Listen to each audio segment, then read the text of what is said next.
एक धक्कादायक आणि संतापजनक घटना. हुंड्यातील उर्वरित 1 लाख रुपये न दिल्याने नवविवाहितेला विष पाजून तिची हत्या करण्यात आली आहे. नेमकं हे प्रकरण काय, कुठे, केव्हा आणि कोणासोबत घडलं हे सर्व ह्या व्हिडिओमधून जाणून घेणार आहोत.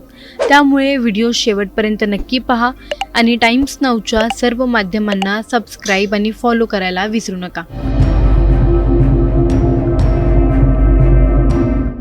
नांदेड जिल्ह्यातून एक अत्यंत धक्कादायक आणि संतापजनक घटना समोर आली आहे. मुखेड तालुक्यातील राठोडवाडी येथे केवळ हुंड्यात उर्वरित 1 लाख रुपये न दिल्याच्या कारणावरून एका नवविवाहितेची विष पाजून निर्घृण हत्या करण्यात आल्याची घटना उघडकीस आली आहे. ही हत्या 2 जुलै 2025 रोजी विवाह झालेल्या ताऊबाई राठोड या 22 वर्षीय नवविवाहितेची असून तिच्या वडिलांनी थेट सासरच्या लोकांवर हत्या आणि हुंडाबळीचे गंभीर आरोप दाखल केलेत. ताऊबाईंचा विवाह सुधाकर राठोड यांच्याशी नुकताच झाला होता. लग्नावेळी 6 लाख रुपये हुंडा देण्याचे ठरले होते. त्यातील 1 लाख रुपये देणे बाकी होते. याच कारणावरून विवाहानंतर तिला सासरच्या लोकांकडून मानसिक व शारीरिक छळ सहन करावा लागायचा. 10 जुलै रोजी रात्री तिच्यावर मारहाण करत तिला विष पाजण्यात आलं, अशी माहिती तिच्याच नातेवाईकांनी दिली आहे.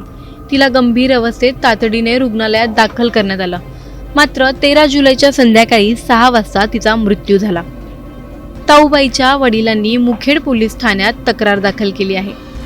मात्र पोलीस गुन्हा दाखल करण्यात टाळाटाळ करत असल्याचे समजल्यावर ताऊबाईच्या माहेरच्या लोकांनी पोलीस स्टेशन बाहेर तब्बल 18 तास ठिय्या आंदोलन केलं. अखेर पोलिसांनी तक्रारीची दखल घेत सासरच्या चौघांवर हत्या व हुंडाबळीचे कलम लावून गुन्हा दाखल केला आहे. सर्व आरोपी अजूनही फरार आहेत. पोलिसांचा शोध घेत आहेत. ताऊबाईच्या मृत्यूने नांदेडसह संपूर्ण मराठवाडा हादरला आहे. सवाल असा आहे की किती ताऊबाईंचा जीव गेला की मग समाज जागा होईल. वैष्णवी हगवणे प्रकरण अजूनही थंड झालं नव्हतं. तेवढ्यात नांदेडची ही घटना मन हेलावून टाकणारी आहे. महिलांवर आणखी किती अत्याचार होणार आहेत. हुंडाबळी विरोधात इतका सक्त कायदा असूनही अशा घटना घडतच आहेत. त्या कुठे थांबतच नाहीयेत. खेड्यापाड्यांमध्ये अजूनही अशा किती घटना घडतात, पण त्या आपल्यापर्यंत पोहोचतच नाहीत. तुम्हाला या संपूर्ण प्रकरणी काय वाटतं, आम्हाला कमेंट करून नक्की सांगा आणि व्हिडिओ आवडल्यास लाईक आणि शेअर करायला विसरू नका.